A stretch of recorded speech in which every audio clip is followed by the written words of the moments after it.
A Human, Our Story 2. Preparing for a Momentous Meeting. A human enjoyed the feeling of the curtains of damp mist upon its face as it rode with Cletus upon his cheval. There was some small talk amongst the men, but no more questions were directed towards a human upon this journey. As the group approached the village, a carnix was brought forth, and notes played upon it sounded the horseman's return. A human shivered at the sound of it, and it began to tremble a little.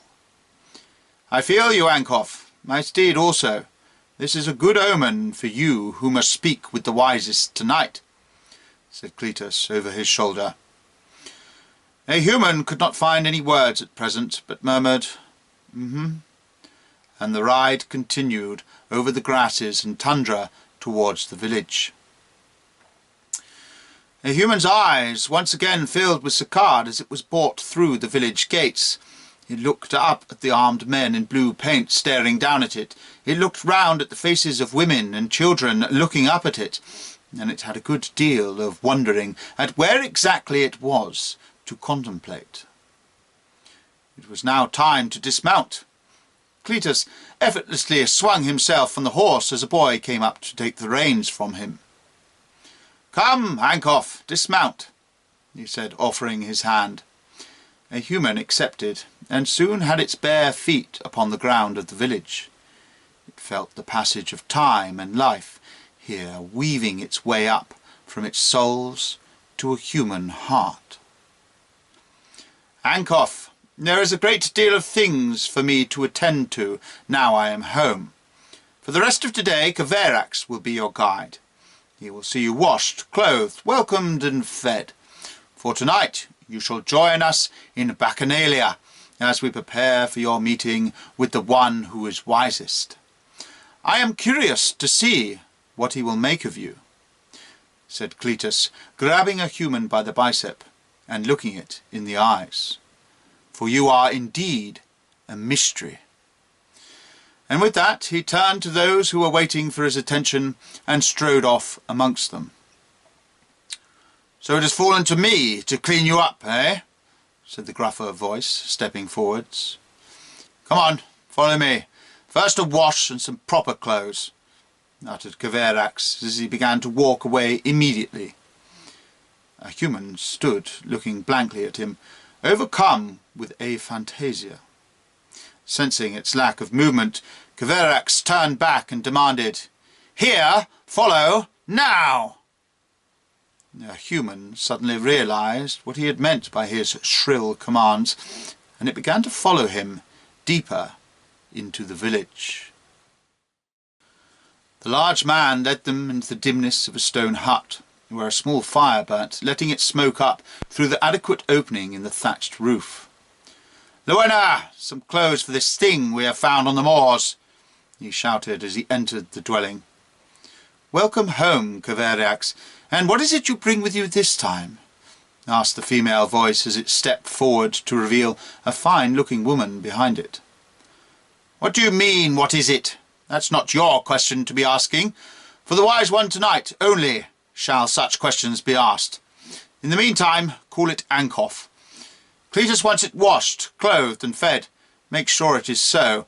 I have to attend to some things first, and do not have time for the woman's work of washing it."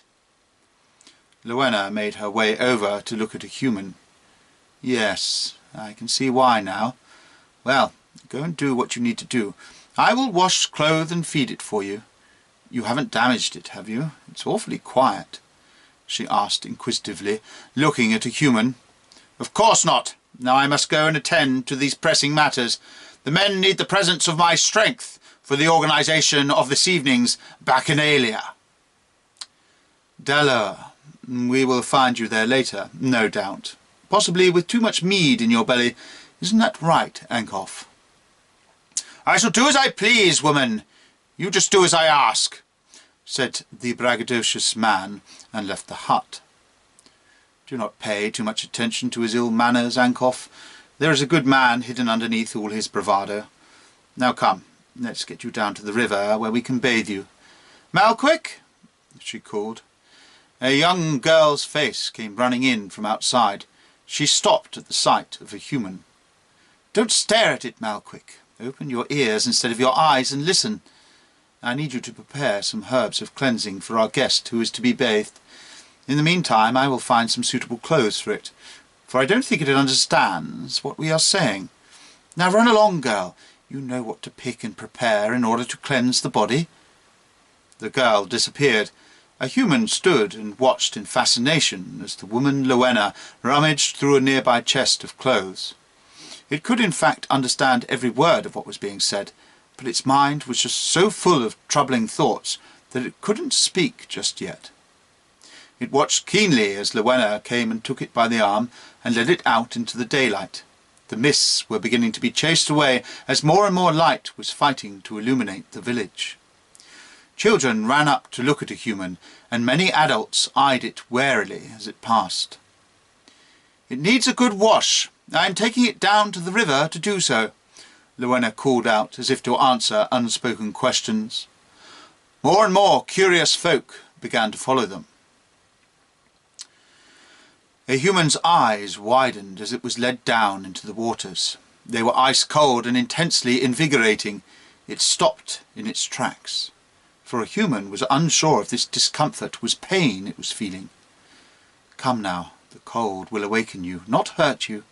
Let us rub you clean with these cleansing herbs, so all the filth of your travels may flow away, leaving your body pure and astute," said Rowena, sensing a human's hesitation.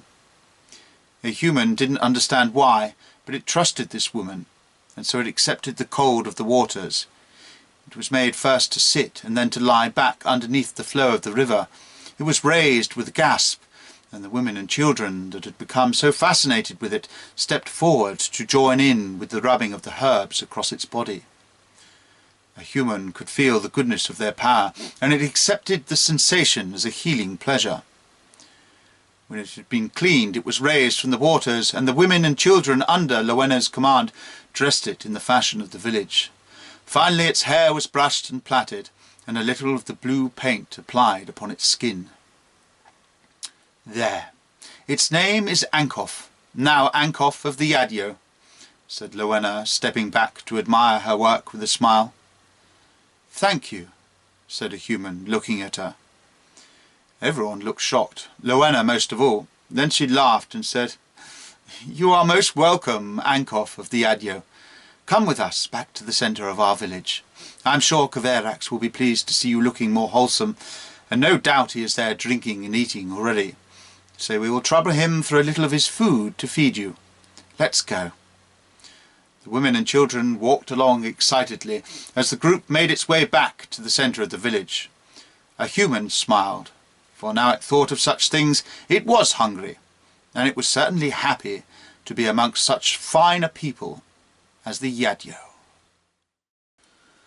The mist had now dissipated, and the sky was full of broken clouds. Where it broke through, the late afternoon light was good and warm. As the group approached the centre of the village, Vicarious' voice could be heard directing others with orders, and he had a big, well-rounded laugh to add to some of those orders. The other folk beneath his commands were arranging seating and building a large fire in the centre of the clearing. "Ah, Rowena, you are a fine sight to my eyes," he called out as he noticed their approach. He had a goblet in one hand and a lamb shank in the other. "How is our guest?" he called again, taking a bite of the lamb and washing it down with some drink. "Ankoff of the Yadjo is cleaned and clothed, as you can well see, and now Ankoff needs some food," she said, walking up to Vicarious and taking the lamb shank from his hand. He looked shocked, then threw back his head and laughed heartily. "Ankoff of the Yadjo? Always the way with you women, freely gifting titles out, and this one without the honour of battle beneath its belt indeed. Fine, feed it my food. There will be plenty more to be had before this evening's out, and besides, it will need something in its belly if it is to meet the wise one. He will tell us whether it is Yadjo or not, and I say not. Now go, woman, feed it up. I am seeing everything is made right for the arrival of the wisest this evening." "So kind of you, Vicarious. Your goodwill knows no bounds, it seems, Rowena said with a wry smile, and she beckoned a human and the others to follow her away towards the food. Some of the children, who did not understand his impertinence, but dearly loved his character, ran up to Vicarious and threw themselves upon him.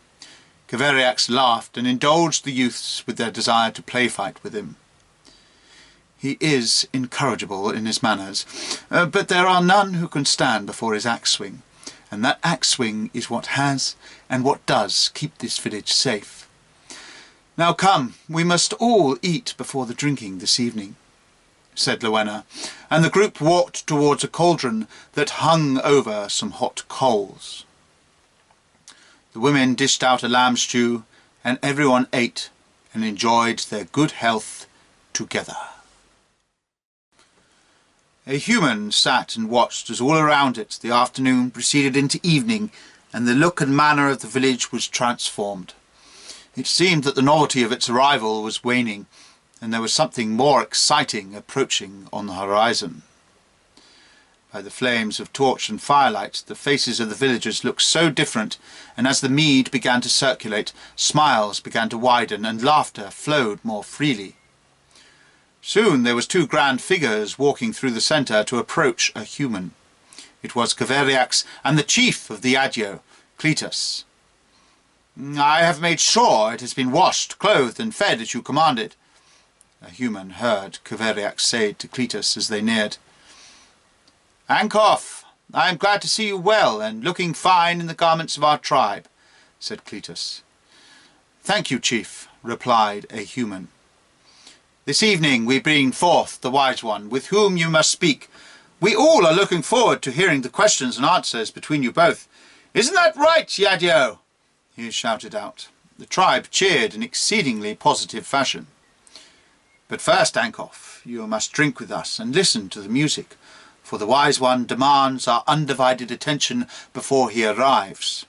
Here, take this and drink deep." He leant forward, offering his drink, and a human took it and imbibed. The liquid was sweet, but also earthy, and burned on the way down. Cletus looked satisfied and turned to address his tribe. "Come, Yadjo, our guest drinks deep. Let us see what the gods have to say of Ankoff and its deeds. Let us too drink deeply and bring forth the music and the wise one's story.